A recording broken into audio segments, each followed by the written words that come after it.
Corey here with another podcast of Healing for Yarning up in beautiful Dargan country with an uncle here today. Introduce yourself, please, Uncle. Hey guys, my name is Glen Collis. I'm a Kanya Barkindji man from Bourke, living here on Dargan country. Been here now for about 16, 17 years. Deadly. So yeah, we've been here 16, 17 years, but originally from Bourke. So where's your life taking you? How'd you end up here? Oh look man, I suppose like for me, like straight up, bruh, I'm a drug addict, I'm an alcoholic, and I'm also a gambler. The only difference today in going back a few years is I'm in recovery now, but all of my stuff started as a little kid. You know, look, I grew up in Bourke. Lots of my cousins were really, really black, and I was sort of like this little white kid. And as a kid, I was like a little fat kid, and I suppose sort of like had a complex around that. And you're in a town that was a really racist town, not just from the white fellas, but also from the black fellas. Because I'm going back a few years now, but I suppose like when I look back and I think about some of that stuff, it was the old saying. You hear people say it. I was too white to be black and too black to be white. So yeah. I was sort of like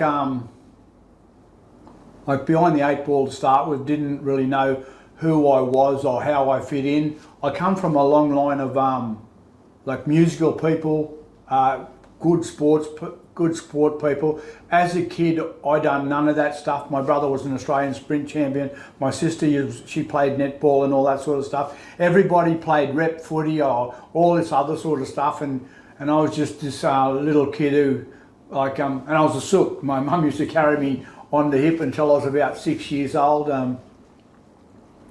Grew up around a lot of domestic violence, man. Like, you know.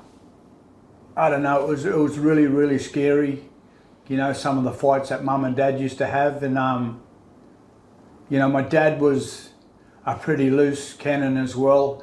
You know, his story was, he was raised in boys' homes, and as we know now, when we look back, lots of these people have got big money for the trauma and that they'd, and the abuse that they'd suffered in them things. And I'd say him and his brothers had copped a lot of that stuff, because my dad was a person who'd sit in the room, come home from school and that, and he'd just sit over there and he'd be, wouldn't say nothing.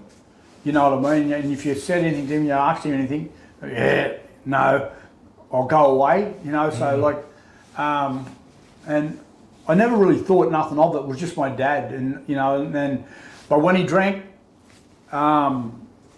you know, he could sing, he could dance, he could fight, all that sort of stuff. And that's when all the stuff between him and mum the fights would be really, really hectic, man, and scary. And then after the fights, like the coppers and all that, he'd get called, and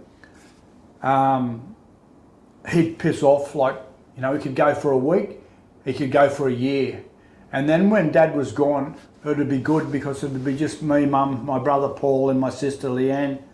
And then one day I'd just come home from school, and my dad would be sitting because we only had this little house. You walk in the front steps, there was a table there, then you walk out the back steps, and there was two rooms off it, and the table in the middle of the kitchen table was where my dad used to sit. I'd come home, and he'd be sitting at the table, like after maybe being away for a year, you know? Yeah. And when he was away, I'd never hear my mum talk about him or mention him or nothing like that, you know, and it was like, oh, he's gone now, you know what I mean? Yeah. Fucking safe. And then he'd be at the table, and I'd think, what the fuck is he doing here? Yeah. But I wouldn't say it, and I'd say to mum, I'd get it by myself, say, what's Dad doing here? And she'd go, yes, boy, yes, your father's home now. I'd think, I know he's home, but what the fuck is he doing here? Yeah. And then, and I knew after, you know, everything was just repetitive, like that the moment they got drunk, whether it was a week or 2 weeks, because back in the day, Dad would work on the Shire Council and you wouldn't get paid for a fortnight, and Mum worked at the hospital, so when they get paid, then it'd be on, and there'd always be the same stuff, you know. But we had an old Nen, like old Nen Knight from Burke. Her name was Ruby Knight. She was like a guardian angel. She knew what the go was. She'd pick us up, or she'd pick me up every Friday afternoon, because she knew that fighting and beyond. So I'd go and stay with Nen for the weekend and that. You know, and then she'd just drop us back on a Sunday, something like that. My brother was he was the first blackfellow from Burke to win a scholarship in All Saints College in Bathurst. Oh wow! And so he left when he was 11 or 12. So just me and my sister was left there with all this drama and abuse, and you know, like I couldn't play footy or run or any of that sort of stuff, because like I said, I was like this little fat kid, and I was always sick. I was like a really, really sickly kid, always in hospital. So we lived, the hospital used to be just over this big flat just over there.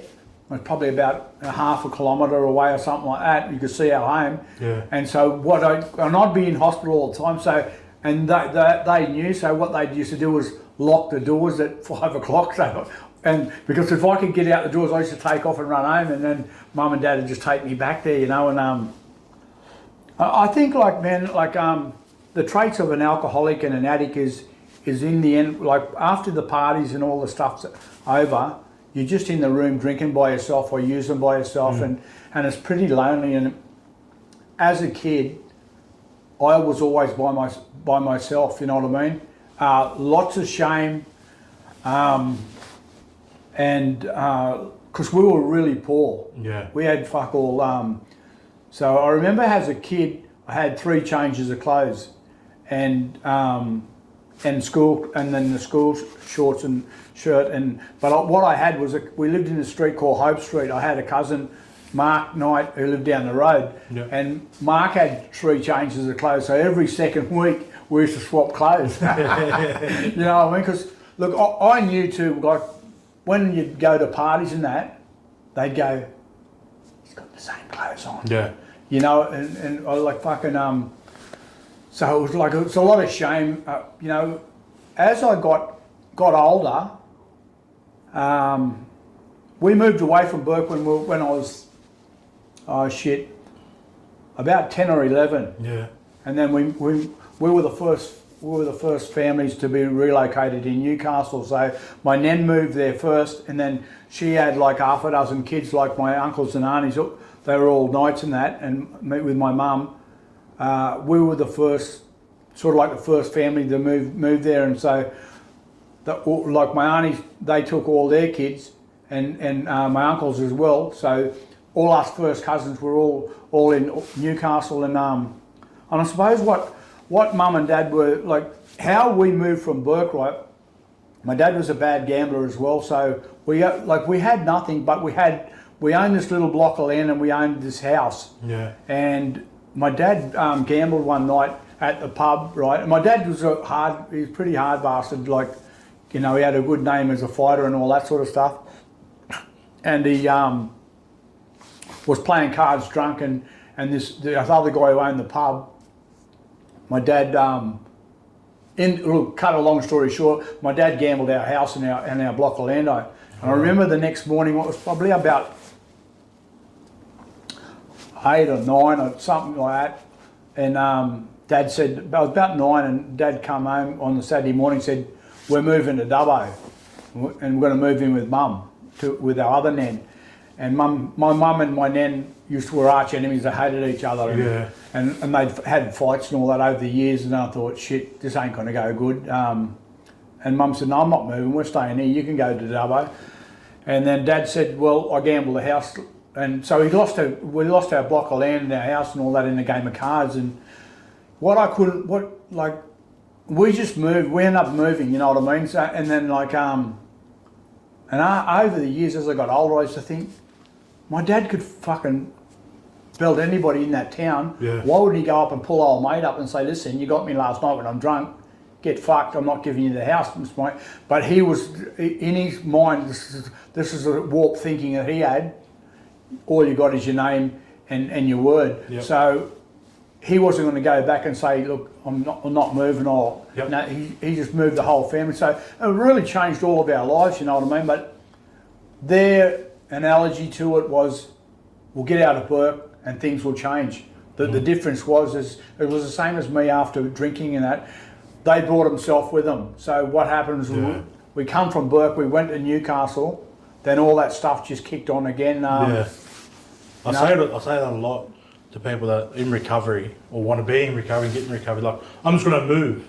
It's like, because no matter what town we go in, we know, like, I don't even take drugs, it's never been a problem for me. But I'm in a town for 15 minutes and I can tell you what house you got to go to. Yeah. It's not hard to pick up on it. Oh, well, look, being a recovering addict as well, people still see me now, like, who I don't know, and they'll wink, I'll give you a nod or whatever, you know, straight away, I'll make and score. Yeah. Or he's got it, you know what I mean, and stuff like that. You know, and it was, you know, the old saying, what is it, nothing changes if nothing changes, and nothing can change, they just move from one place to the other. But Newcastle sort of give us an opportunity. It was a different town back there as when we were growing up. Got to Newcastle at about 11 years old or something like that, done 5th and 6th class, and then by then I'd started to trim down from the fat kid, and I started like getting straight up and down like the rest of my family. And as I lost the weight, I realised that, you know, I was pretty good at sport. So you know, I was a good runner, good middle distance and long distance runner, and I also played rep footy in that, and soccer.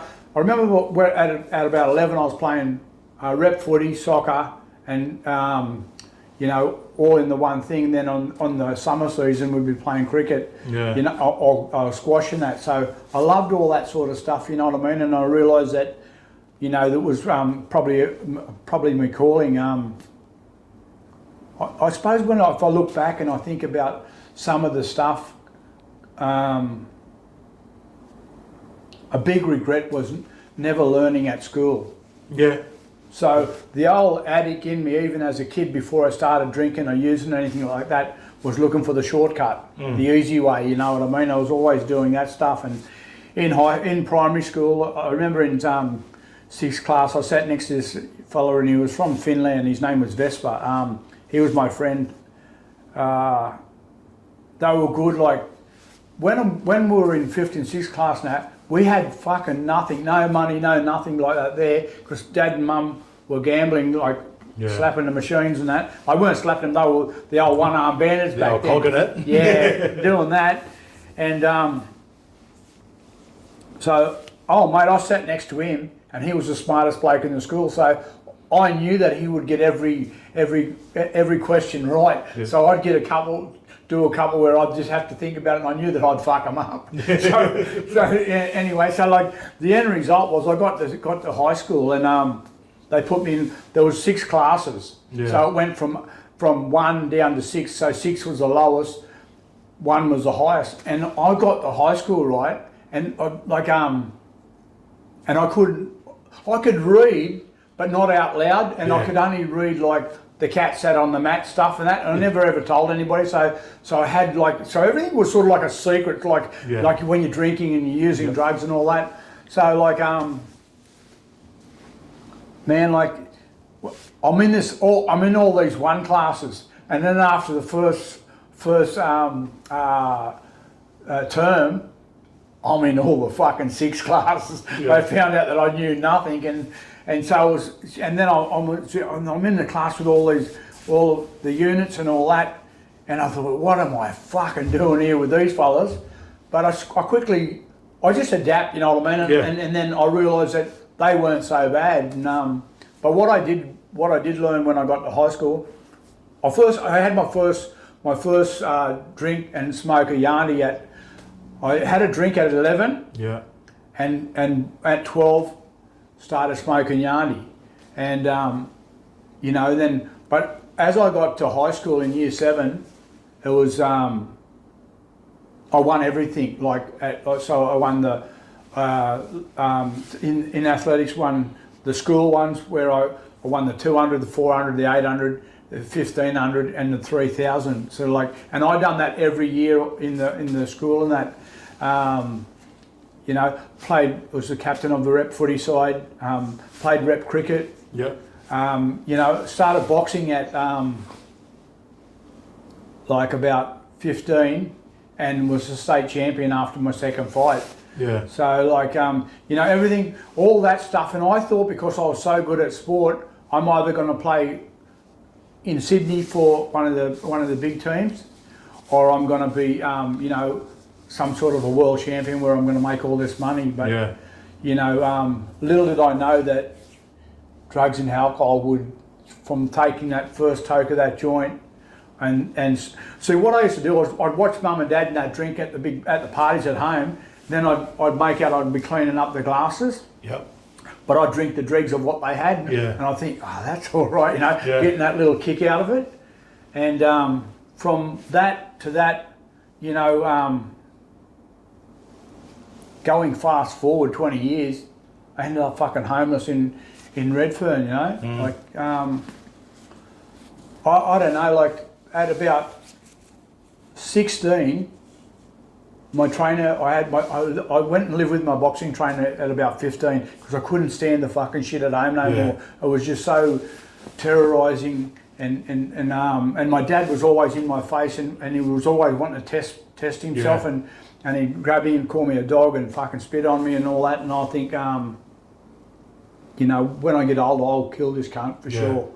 You know, and I thought I've got to get out of here. And Mum was never going to leave, so I went and lived with my trainer, and I was there with them for probably about 2 years, and it was like a second family. And my trainer said to me, he said, mate, because I was playing footy and I was boxing as well. Yeah. He said, listen, he said, it's like this. He said, you either play footy or you box. I said, I'm playing both. He goes, yeah, but you've got to pick one. I said, well, man, I play rep footy and I'm fucking a state champion. Yeah. He said, you got to pick one. He said, because this is how it'll end up. You either end up mediocre at both.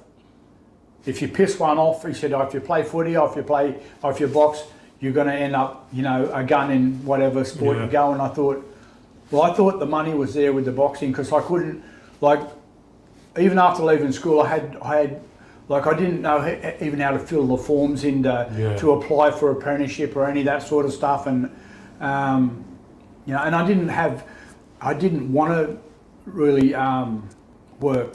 You know, I'd had uncles and that who used to sell drugs, and I'd watch them when I was a little kid, and I'd run to the shop for them, and they'd give me money to, you know, for going to the shop, and because we had fuck all, you know, and getting $5 and that off them was a lot of money. Yeah.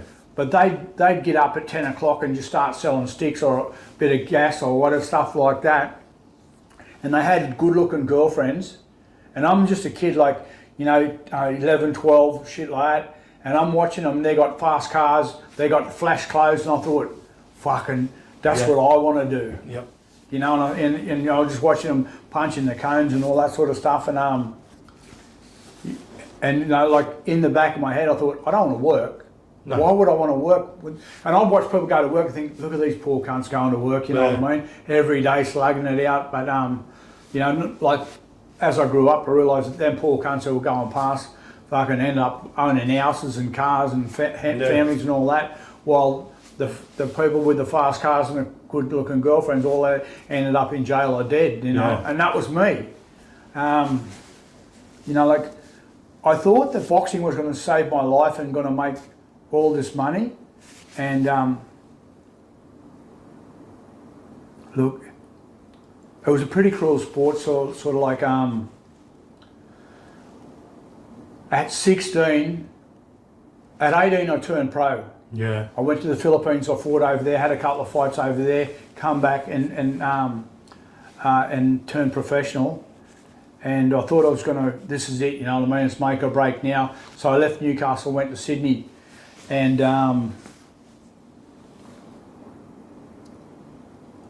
like, I was a little black fella from Burke who was always lost and didn't really know who I was or where I was. And as I got older, I just ended up that same person. Yeah. And I say to my wife all the time, Katrina, is, you know, people don't know that at times I can have really low self-esteem, but I mask it with a big ego. Yeah. So I can smile, I can talk, I can do all that shit.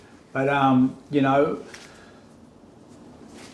and so that's how it was. It was sort of like that stuff they say, fake it until you make it. So I was always everything was different masks. No, I'd go with this crew, I'd wear that mask. I'd go with that crew, I'd wear this mask. And I was always sort of like lost and really didn't know where I fit in. Yeah. And then once I started using, all that stuff went, you know, like I had my first shot at 16, and when I had my first shot, it was I walked in a room. There were 3 Australian champions there, boxers. I won't mention any of their names, and there was a couple of other guys. And they're all sitting in a circle, and they were having a shot. And I went, "What are you doing?" And one of the guys who I really looked up to was a fucking gunfighter. He said, "We're just having a shot." And he goes, "It's not fucking heroin, it's only speed." And I said, "What speed?" He goes, "I'll just make you go, you know, you have a good time, you have a laugh, you have a lot of fun." And I said, he goes, and they're all saying, and all these boys I looked up to, older, said, "Let's have some. You'll be right, like fucking look, we're doing it." Yeah. And I thought, these cunts are going to the Olympic Games, or the Commonwealth Games and that. I thought, so I said, "All right, just put a real little bit in." And then I had like just, I don't know, 10 mils or something in the barrel, and they put it in. I felt nothing, and I said, I didn't feel that. I said, "No, you've got to have more." So they filled it up, and I had my first shot. And that first shot at 16 completely changed my life forever. And little did I know that you know, that syringe would take everything from me. Yeah. You know, it took a couple of families. It took every worldly possession I owned. It took my dignity as a man, as a black fella, stripped me right back to everything where, you know, in the end, I was really thinking I can't do it anymore, and it was like I was going to suicide. Yeah. You know, in the meantime, I met my first wife, a Timberi lady from Lapa when I got to Sydney, and her name was Laurel, and I had 5 kids to her, and you know, and I always like talk about how fucked my dad was and all that sort of stuff. He never done any jail. Yeah. Like, he got locked up overnight and that, but my kids have seen fucking everything, you know what I mean? So we've had, like, and run through my house, I've had the homicide squad, I've had the breakers, you know what I mean? I've had the arm hold up squad, I've had all these fucking, these police squads come through the house and all that, and played cat and mouse with them cunts for years, through drugs and alcohol. And like, the boxing, I could have done anything with that. Like, fucking mate, I could have done absolutely anything, but what would stop me would be the drugs and alcohol. I'd have breaks where I'd have times where I'd get clean and sober, but I'd also, once the fight, like, so in my head, so it kept me in denial. What I'm trying to say, Corey, is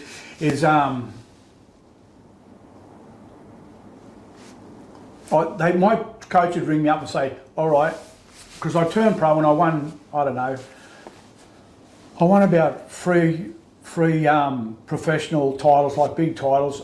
Like, right at the end at 40, I was rated number 16 in the world by the IBF. Yeah. And I'll get to that in a second, but what it was being a lost cunt who I was and didn't know where I fit in or where I belonged. Going to boxing was probably the worst sport in the world that I could you know, be a part of, because they had all cutthroats, thieves, and backslappers and handshakers, and people who were just ready to take you. And I was always looking for someone to take me in, and I took everything on a handshake, and I trusted everybody. And you know, a young black fella from the bush with low self-esteem. The parties were free, the girls, the drinks, the drugs.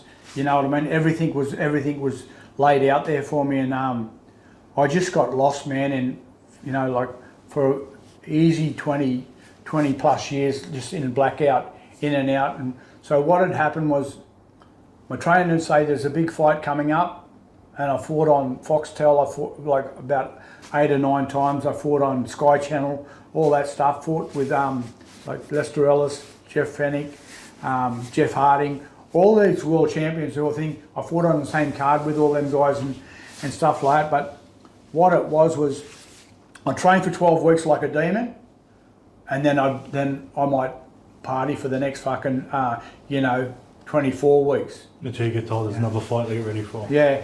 So, but what it used to be was when they'd say you got another fight, I'd be able to stop everything and go again. So I was in denial, brother. You know what I mean? Thinking that I ain't got a problem. Yeah. I can fucking stop. Look, I done it, and I done it here again. And people were saying to me in the end, going, I think you need to pull up. Or you need to do something about your drinking and drugging. And my comeback would be, I don't see you fighting on TV. What titles do you own? You own fuck all. Don't tell me what to do. I know what I'm doing. And then it was like the jail started at 20 as well. But I always looked at a lot of that stuff too, and I used to think I'm a good bloke having a bad run.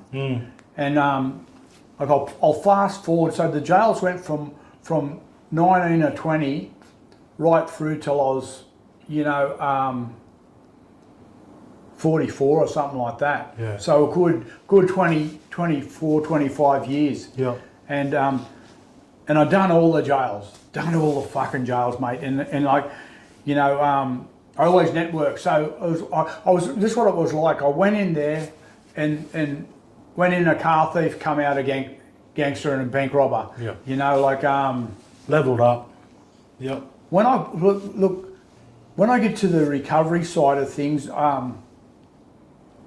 when I first went to Long Bay Jail back in the day when the old MRC was open, and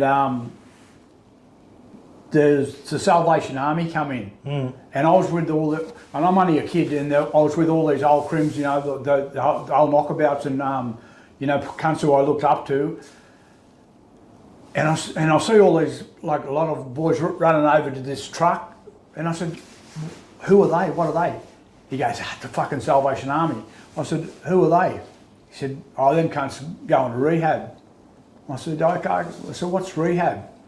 And one of the older fellas said, don't fucking go there, boy. They're all fucking dogs and no good cunts. You don't want to do that. And I went, oh, no, I don't want to do that. And that, like, I could have been the start of my journey in recovery, and I could have had a whole different fucking life to what I had. Like, man, like, I lost a family with 5 kids, another 2 kids after that, and I always thought I was a good dad. Never thought I'd have a kid go to docks. Ended up homeless in Redfern and Waterloo. Like, little Charlene, she saved my life. When I'd helped so many people out. We lived out in Mascot for years, and I'd had that many cunts sleeping on my floor and on my lounge, and the country boy was still there. I always looked after everyone, took people in, handshake stuff and all that sort of stuff. And when me and my missus broke up, and the kids they were gone then, they were all getting looked after by different members of the family, and I was fucking fried from that ice and the gas and all that sort of stuff. I was left there by myself. We got kicked out of the house that we'd been in for over 20 years. Yeah. And Charlene come out, and Charlene Davis, and she's not here with us anymore, and fucking, don't think she's done. Love her, man. She was fucking straight up, it might have been only a pocket rocket, but have a crack, didn't give a fuck. And she come out and she said to me one day, she like when right then she goes, because she heard that me and her auntie broke up, she said, Uncle Glenn, what are you doing? I said, I don't know. And the house I just trashed the house, it was fucked. Yeah. And she goes, what's happening here? I said, these cunts are kicking me out. She goes, well, come in and stay with me. I said, where are you at? She goes, in Waterloo. She goes, I've got a place in here, just got a house, you come and live with me. She goes, there's a room there. And she was staying with this other fella, and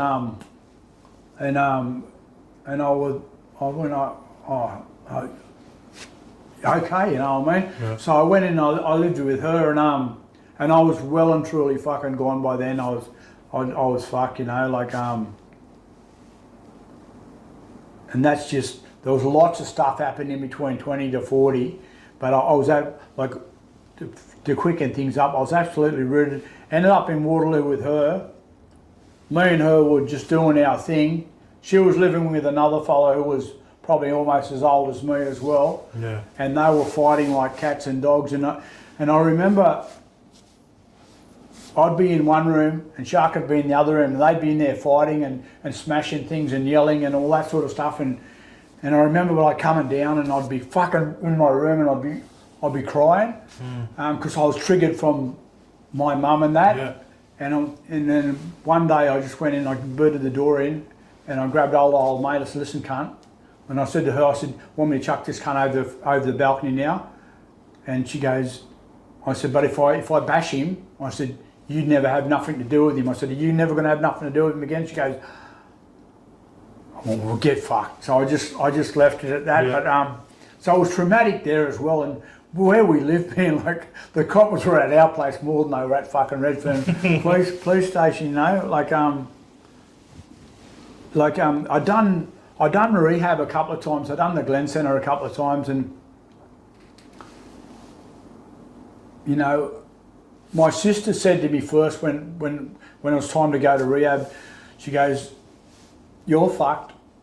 She's my older sister, Yeah. and she goes, "You need to go to rehab." And that song had come out. They tried to make me go to rehab, and I'm going, no. And that's what it was. And I said to her, "Get fucked, leave me alone. If you want to go to rehab, you go to rehab. I'm not going there. I don't." And still in my head, I'm still hearing, "Oh mate, the older fella from they're all dogs there, don't go there." Then 3 months later, Corey, I'm in fucking Parramatta jail. They'd shut it, they'd reopen it. I ended up in there on 86 fraud charges. So I'm thinking, how the fuck am I get out? How am I going to get out of here? So I remember my sister. I rang my sister. I said, "You know that rehab?" I said, "Do you reckon you can get me in there?" And so she made the call, and old Cyril Hennessy, who opened the place, he was my mum's cousin, and so they give me a start. And bro, you wouldn't fucking believe it. Like, you know, like how things happen. You go, "Oh fuck, that's a sign." Yeah. I knew nothing about, like, people, when I got there, they were talking about spiritual awakenings and stuff like this, and I thought, what the fuck is a spiritual awakening? But what I didn't realise was when I left the jail, when I was fucked right, and they were taking me to, old Jacko Walker picked me up from the jail. Yeah. And, bro, you wouldn't believe it, they let me out on Remembrance Day. So Remembrance Day is the 11th of the 11th, and you wouldn't believe it, man. They let me out right on 11 o'clock. And as I was coming through the gate, I had to stop there because they were firing the shots off in the air. And that's right on 11 o'clock. So 11th of the 11th at 11 o'clock, Glen was going to the Glen. And then I thought, fuck, this is a fucking, if there's not ever been a sign, this is a sign, you know. And I remember going there and out the front it's had the Glen, and so I got someone to take a picture, and I pointed to me and pointed to that, and I thought, you know what I mean. But the thing was I didn't realise that you had to do a bit of fucking work, and and you know what I mean. And I thought that everything would be, you know, I don't know, an inside run or something like that. But I learned a lot there, like for the 3 months I was there. But the compulsion to drink and use was still really, really strong. And what I'd done was, I sat there, and I was good at verbal and talking, and I was doing all that stuff, doing all the verbal, and I'm telling them what I thought they wanted to hear. And I got through the program. Then they sent me to a halfway house, and the old addict head in me, when I went to the halfway house, there was 3 blokes in this house, and I thought, and I walked in, I'd known them from rehab and that too, and my head just went, the old jail shit, he's a dog. He's no good. Fuck this cunt. And I was straight off to Redfern then to get on. Yeah. And I was on Supreme Court bail. My sister put up a house and 5,000. And you would think that would be enough for me to pull my head in. And then my mum rang me, and my mum said, "Leon's going to lose everything because she put everything up for you." And said, you better ring up Cyril. And, you know, I cut a long story short, I rang him and he goes, where the fuck are you? I said, I'm in Sydney. And he goes, well, what are you doing? I said, oh, I've had a shot, I've had a drink, I've smoked some cones. He goes, well, you fucking can't come back here. And then that was it. I was okay. And then my mum rang him and said, look, you got to take him back, otherwise his sister's going to lose everything. And you know, and then he rang me and said, I'll give you 3 weeks to come back. Get yourself fucking clean. He shouldn't turn up with a clean urine. And for the little bit of time, the 3 months I was there, they taught me about being a man and you know, fronting up and being a father and stuff like that. And my kids and that, they loved what they'd seen, and you know what I mean. And I was sort of like proud of myself too. And you know, it only took like I went out on leave. I had 1 schooner. Yeah. And that schooner just took me out, and I ended up going back to jail after that another 12 months. You know, like I was talking about my dad, but my kids have seen every fucking jail in New South Wales. Yeah. And you know, and I've had so many fucking flops and fuckwits at my house who I should never have had there. And then all the police squads have come through, and back in the day, I'd wear that stuff like a badge of honour, like I think I'm How good am I? Yeah, some hard cane, you know, like Going back to what you were saying before, and just on that topic, you know, when you were talking about fellas going to work and coming home every day, my thing was same thing as you. Everything that's happening, you're like, oh, look at this, look at I'm this, I'm doing that, I'm doing this. But what I've come to learn over time of being a gangster is getting up, doing a job you don't like, to provide for your family and come home and be with your family. That's what being a gangster is. Yeah. You know, we put this big thing on bin numbers and going to jail and doing this, but at the end of the day, we're losing this time from people that actually love us. Being a gangster is going to work, looking after your family, and I realise all that stuff now. But I was always out to play. I was always a people pleaser, looking, you know, to be acknowledged and get acknowledgement off the wrong people and stuff like that. Like I've made fucking so many mistakes, you know, and it took me 3 times to go through the Glen to get clean. And the last time I went in there, bro, was I was living in there with Shark, and you know, a chain of events happened, and I ended up with a heap of drugs and money, and I'd been awake for probably about a week on that fucking poxy ice. Fucking hated that shit, but I just keep using it. I used to use the base of gas and that. Then when all that stopped, I ended up using this ice, and I don't know, I got some sort of chemical imbalance. I'd have these big shots, and then I'd feel nothing, but then I wouldn't sleep for a week. And anyway, we went, me and this fella from in the Waterloo, we went and done this urn, and I had all this stuff, and I remember coming back to our flat, and I had all these packets, and I said, what's this? And the people who speared me in was a mate, and his partner, and his partner was a streetwalker. Yeah. And so what it was the people who we touched up and robbed were her dealers. Okay. And they were fucking heroin dealers, and I'd never ever touched heroin or nothing like that, and I didn't know what, I hated it. I had a younger cousin who died from it, and I was fucking swore off all that shit. Like I used everything bar that. And I remember I'd been awake for a week, I'd been drinking that day, and then got back and just been a fucking real greedy cunt. Yeah. Chucked it, $200 packets in a spoon and went bang.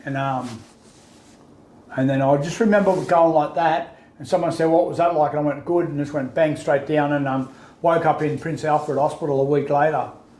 And you know, like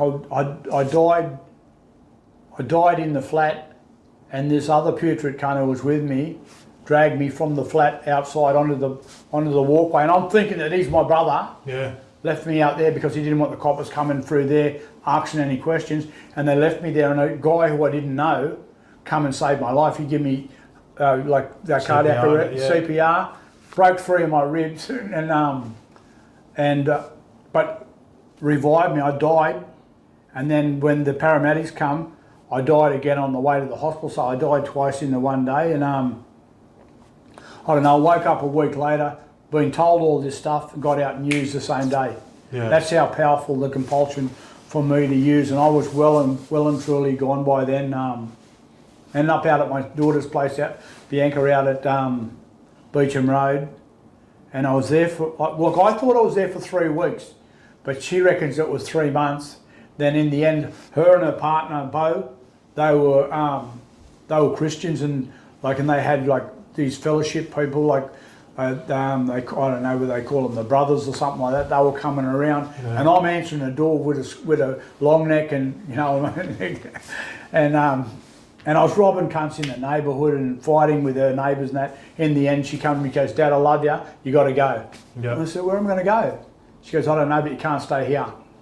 And I thought, "Fuck, you ungrateful little cunt," And so that it forced my hand to go back to the Glen again. Yeah. And they didn't really want me there, but my sister put a bit of pressure on it, and they took me back in. Yeah. And the last time when I went there, my mum was dying. She was chronically ill. She was only a matter of time before she died. Her last wish was to see me clean, and because she was always waiting for the knock on the door. Yeah. He's dead. He's killed someone, or he's in jail for life. It was that stuff, and so I went there, and I'd lost a kid to docs before that. All the other kids, I'd lost everything that was near and dear. I'd hocked, I'd swapped, I'd give away, and I had fucking jack shit. And I ended up at my sister's place. My sister was working for docs, and she was pretty tough. And there was no drinking and no using and any of that sort of stuff there at her house. And I remember ending up at her place in Newcastle, and I had one change of clothes, like all the stuff I'd acquired. Like, man, I'd sat at tables and ate with kings and queens, and I'd also been in the gutter with rats and and had nothing. And I ended up and I thought, how the fuck did I end up here? And it was all yesterday, but it was like years and years of just trauma. And what it was, Corey, it was I'd never addressed the stuff as a child. That was where all the drinking, the drugging. I'd been touched as a kid by a spider. All that shame and all that from my mum and dad. And all that domestic violence and all this other stuff. And there's all this stuff that I'd never, ever addressed, and I chucked it in the back of the attic and just thought it wouldn't come back. But what it was like was every time I'd drink and I'd drug, it'd be like I was driving this fucking car, and I had the back seat was just full of all this trauma and grief. And then something had happened, I'd hit the brake and all that stuff had come forward. And then then it'd be the start of it, and I'd end up in jail over it. You know what I mean? All the little agons I done was over it. Look, I ended up at Parramatta just before I got to the Glen the last time, and the social worker called me and she goes, "Glen, you've got a really old min number. You've got one of the oldest min numbers here. Why do you keep coming back?" And then she goes, take a minute to think about it. And I'd sat there for a minute. She goes, "Why is it?" She goes, "Why are you back now?" And I said, "Because I run with fuckwits, and dogs." And she goes, "I don't think that's the answer. I want you to go back to your slot and have a think about it, and come and see me tomorrow." And for the first time in my life, I went back to myself, because all I had was time. Yeah. And I was clean and I was sober, and I thought, why do I keep coming back here? Not once after 25 years and like fucking, 12 years of maximum security jails did I think it was drugs or alcohol. And that's what it was. Like, I've been clean now for 16 fucking years. I've been in police cells, but only supporting other people. You know what I mean? And I sat there and I thought, fuck. And then I worked it out. All the imbecile 3 months, 6 months, 12 months were alcohol. Yep. anything else over 12 months was from hanging out from drugs, running with fuckheads, and looking for that urn, that big urn that I thought was gonna, just see me through to me my glory days, and I'll be sitting back on a porch watching the grandkids out on the lawn playing around, and and I'll be retired then, maybe just smoking a bit of pot and all that madness, you know what I mean? And that's what it was. It was drugs and alcohol, and gambling. Yeah. And the funny thing about it is you just don't know. Like the last time I went to the Glen, I never went there with any intentions of getting clean or sober. Yeah.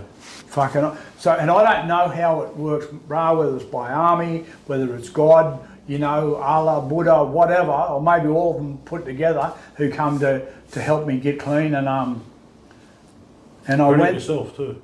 Well, I went there, bro, and I've seen lots of stuff like, me and your brother, like him, man, like when he died, like a part of me died as well, you know what I mean? Yeah. And just all these good people were starting to go ahead, and they were like, and I was sort of like left, and like when he left, there was a couple others that had left in that as well, and I thought, but I don't think I ever thought that I was going to die. Yeah. And so I went to the rehab for my mum because it was her last wish. So I thought, I'll go here. She'll die in the next 3 months. When she dies, my head's thinking, I'll go in the old network. I'll look after a few of these cunts in here. Someone will be selling. Someone will be still dealing outside. I'll look after them. Then when they get out, they'll look after me. And I done that, and I had stuff lined up. Yeah. But my mum never died at 3 months. And I think somehow God had a plan. So God kept me clean for, I think it was 9 months. And by that 9 months, the clarity and all the fog had started to lift. And I actually started feeling really good about myself. I was smashing meetings. I was in transition. I was going out every day. I was doing three to four meetings a day. Yeah. And taking boys with me, like people like Norm Button and a few other fellas, and that's when it started. Everything started to change. And when my mum died at 9 months, and we carried her to a resting place, I think I just thought then was I need to stop being a selfish cunt. Mm. If it's no good doing recovery for somebody else, but I thought my thing was respect. My mum loved me to death, what I mean, and I fucking loved her too, and I wish that she was still here, and I have so many regrets about that stuff, but it is what it is, and I thought I just need to stay in. I need to stay here now and get clean, and I done that, and there's been lots of hurdles over the years, like stuff's happened, like life on life's terms, Yeah. You lose jobs, you fucking lose partners, people die and all that sort of stuff, but I just face everything now as one day at a time. I've been doing one day at a time now for 16 years. In that way, what saved me was helping other people. So and I think I always had that stuff in me, you know what I mean? Because the country boy has always been there. Just that I've been masked. All that drugs and alcohol have fucking changed a lot of the stuff. And I worked at the Glen for 12 to 14 years or whatever. Met lots of good people there, lots of good brothers and people who I still talk to today, Yep. And the people I met and the place itself had restored me back to who I was, that little boy, and until I addressed all that trauma, nothing was going to change. Exactly right. Bruh, at 10 years clean and sober, I remember working there, and I had all this material shit. I had a fucking brand new Commodore, VF Commodore when it first came out. I had everything more than you can. When I got to the Glen, my sister bought me 2 changes of clothes, so I had 3 changes of clothes when I got there. And when I left there, I had more. I couldn't fit it all in the car, and after 10 years of recovery, like not drinking, not drugging, not gambling, I had quite a lot of material stuff, and then I had a break up with the two little kids who I've got, Kenny and Hope, with their mum, and then like, I don't know, she was like a pocket rocket mad as well, and we were two people in recovery, but when I look back on it now, I look back and it was, she had a lot of childhood trauma and so did I, and so we'd have these fights where it'd be little Glenn versus the other little person, and that didn't work, and I ended up breaking up with her, and I wasn't allowed to see the kids and that when I wanted to see them. And at work, I'm killing it, and people going, fucking Uncle Glenn's a mad cunt, he's got this, he's doing that, he's killing this. And then, bruh, I'd go home to a unit where it'd be absolutely quiet. And I had 7 kids or something, you know what I mean? Or you know, and then there was no kids, there was no noise, and then in the end, and then people going, oh, fucking recovery's fucking mad, you know what I mean? Sobriety and all that. And then I started internalising it, thinking, who says it's mad? This is fucking shit. I'm supposed to be this fucking Uncle Glen cunt, and I've got no kids. I've been a cunt of a father to the other kids. You know, they've seen so much bullshit. You know, and then I started like just self-loathing all this stuff on myself, and probably a lot of it was true as well. You know, like I had been a bit of a flop in lots of ways, and I thought, fuck it, I'm going to kill myself. And then I started trying to plan it, whether I was going to gas myself, whether I was going to hang myself and all that sort of stuff. And I rang a mate, he was a guy I used to train, his name's Biggie, he's Daniel Parkinson. I trained this boy for about 10 years, and he was like the only real friend who I'd ever really met that loved me for who I was, and I took him from 138 kilos to a person who was 80 kilos who won 3 Australian titles, you know, a dozen state titles and all these regional titles and all that stuff. Then when he went home, and he ended up getting clean as well, when he went home, I rang him one day, like at 10 years, and I said, mate, I'm gonna kill myself. And he went, don't be a fucking idiot. And he come and picked me up, and he picked me up, and my daughter Bianca come down from Sydney to Barrow, and we sat there for a day, and I don't know, we just had a cuppa and just yarns, you know what I mean? Yep. And I realised that there was more to life, and you know what I mean, and I would just hurt more people again with that and leave all that trauma on them. Yeah. And I realised that I just needed to man up, and I did, and I went and done what they call therapy, bro. You know what I mean? I've seen a psychologist, seen a psychiatrist, and I done that for about 18 months. And all the stuff that had happened, I told them everything, and in the end, you know what I mean? Like it was like fucking Santa Claus coming in with that big sack of toys, but all my big sack was all this fucking stuff from the secrets. Stuff that I could never tell anybody, and then each time I'd go in, I'd be able to unpack a little bit and chuck a little bit away, and till in the end, one day the psych come in and said, all right, Glenn, what are we going to talk about today? I said, no, you sit down over there, I'm going to ask you a few questions. I said, I'm fucking sweet. And that was when I knew it was time for me to go, you know. Look, man, today I've had to do a lot of work, and it's an ongoing process. It's one day at a time, but I start every day with a prayer, and I finish every day with a prayer. You know what I mean? And I don't go to church and that all the time, and I'm not here to chuck rocks at people who are Christians or whatever, mate. Everyone to their own. You know what I mean? I just do what I do for me. Yeah. But I've got a pretty incredible life, man. Like, you know, sometimes I still have life on life's terms stuff, but mate, I'm a black fella from Burke. A little black fella who had absolutely nothing. Yeah. A year ago, I got married on a boat on the Sydney Harbour, and me and my wife Katrina Harris Collis, we got married on Goat Island. not too many other people get married on fucking Goat Island in the middle of Sydney Harbour and got a boat full of 50 guests, you know what I mean? And I've got to do like incredible stuff like that, you know. I got 2 little French bulldogs who we love, they we call our kids.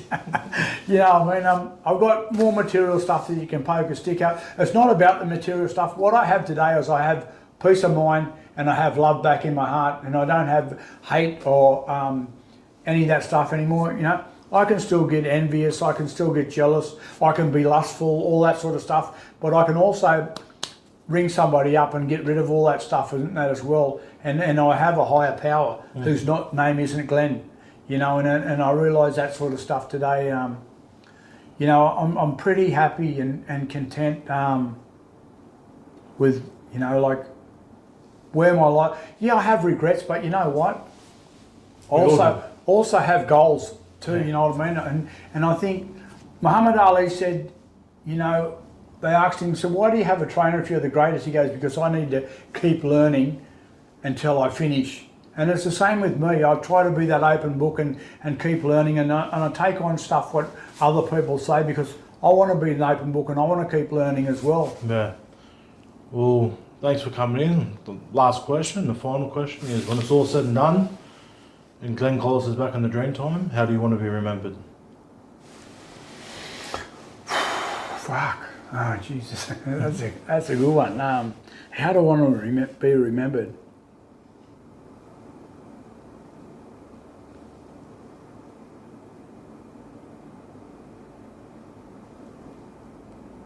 As a good husband, as a father, as a grandfather, and a good man who always helped others. Thank you, brother. Thanks, Buzz. Thank you.